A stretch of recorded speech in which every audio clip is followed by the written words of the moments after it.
They walked in silence, said nothing, and when approached they simply handed out name cards and sang old songs. And yet they evoked a wide range of emotions from shoppers who encountered the ghost soldiers roaming the streets of Dunedin over the weekend. For Mrs. Elizabeth Cuttance, it brought back memories of her late husband's great-uncle Donald Finch. Just wonderful. My husband's great-uncle was one, so I thought I might have got his name. I've got a man from the Target. The event was a live-action tribute to those who had fallen in the 1917 Battle of Passchendaele during World War I.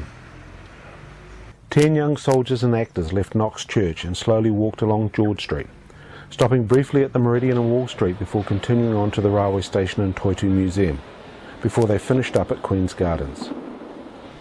When approached, the ghost soldiers silently handed out small cards carrying the name and life story of an Otago soldier who had fallen in that murderous battle in Belgium in 1917.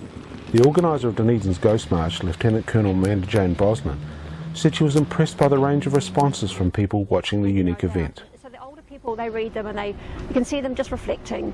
The younger people look at them and are kind of bemused, like, oh, okay. Like, they just, obviously there's not that same identification with history.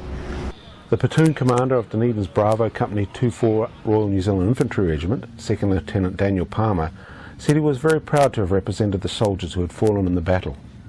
It was an interesting experience, seeing people's reactions, also quite a proud thing, and representing the soldiers from this unit that fought in Passchendaele and the rest of the World War I. It's sort of a mixture of surprise. Some people were actually quite moved by it. The sort of older generation came up to me and talked about how their relatives, fathers, grandfathers, had fought in that war specifically Passchendaele. And then there was sort of a naivety from some of the younger ones, so it was good to sort of introduce them to that kind of idea, especially since it's the 100th anniversary. John Cosgrove for OP News.